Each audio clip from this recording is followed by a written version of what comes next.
গোসল ফরজ থাকা অবস্থায় যদি কেউ সাহারি গ্রহণ করে তবে তার রোজাটা হবে কিনা?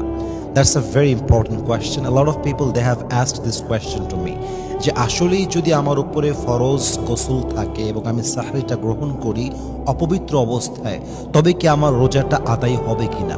উত্তরটা হচ্ছে ইয়েস, আপনার রোজাটা আদায় হয়ে যাবে, কোনো সমস্যা নেই। কারণ কোরআনে আল্লাহ তাআলা যেটা বলেছেন, ওয়াকুলু ওয়াশরাবু হাত্তা ইয়াতাবায়্যানা লাকুমুল খাইতুল আবিয়াদু মিনাল খাইতিল আসওয়াদি মিনাল ফাজর। এখানে আল্লাহ তাআলা ফজর পর্যন্ত সাহরি গ্রহণ করার পারমিশন দিয়েছেন। এখানে তিনি এই আয়াতে কোনো প্রকার কোনো গোসলের শর্ত কিংবা পবিত্রতার সম্পর্ক অ্যাড করেন নাই, মেনশন করেন নাই। মানে আল্লাহ তাআলা এই বিধানটা দেওয়ার সময় পবিত্রতার কোনো শর্ত আরোপ করেন নাই। হাদিসে আসছে আল্লাহ রসুল সাল্লাল্লাহু আলাইহি ওয়াসাল্লাম, কানা রাসূলুল্লাহি সাল্লাল্লাহু আলাইহি ওয়াসাল্লাম ইউদরিকুহুল ফাজরু ওয়া হুয়া জুনুবুম মিন আহলিহি সুম্মা ইয়াগতাসিলু ওয়া ইয়াসুমু। নবী করিম সাল্লাল্লাহু আলাইহি ওয়াসাল্লামের উপরে ফজর আসতো গোসল ফরজ অবস্থায়, এরপর তিনি গোসল করতেন এবং রোজা রাখতেন। এর মানে কি বুঝলেন? এর মানে হলো রোজার সম্পর্ক পবিত্রতার সাথে নয়, রোজার সম্পর্ক হচ্ছে নিয়তের সাথে। তবে হ্যাঁ, আপনি যখন নামাজ আদায় করতে যাবেন আপনাকে মাস্ট গোসল করতেই হবে, কারণ গোসল ছাড়া নামাজ কখনো আদায় হতে পারে।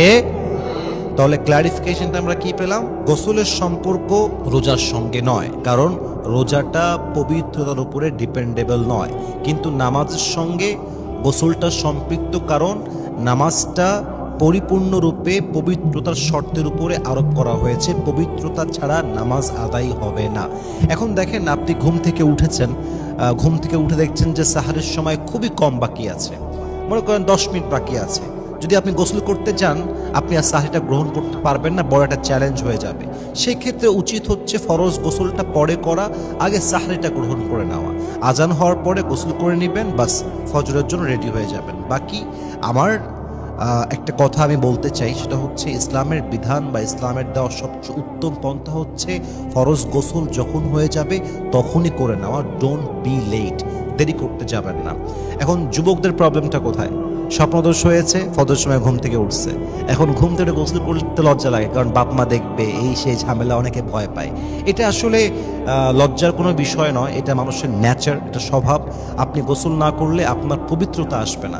আর আসলে সত্য কথা বলতেছে, আমরা সবাই পুরুষ বসে আছি এখানে, অপবিত্র অবস্থায় মনে শান্তি কাজ করে না, একটা অশান্তি লাগে, খিটমিটে লাগে সবার ভিতরে। আসলে এজন্য উচিত হচ্ছে ভাই, মালাকুল মত যে কোনো সময় চলে আসতে পারে, আমরা যেন অপবিত্র হয়ে না মারা যাই, আমরা যেন পবিত্র অবস্থায় মারা যাই। এজন্য ফরজ গোসল যখন হয়ে যাবে সঙ্গে সঙ্গে গোসল করে নেওয়াটাই হচ্ছে সবচেয়ে উত্তম। বাকি রোজাটা আদায় হয়ে যাবে, কোনো সম্পর্ক নেই। রোজা আপনি আদায় করতে পারবেন, স্টার্ট করতে পারবেন, সাহরি গ্রহণ করতে পারবেন, বাট জাস্ট নামাজের পূর্ব মুহূর্তে গোসলটা আদায় করতে হবে।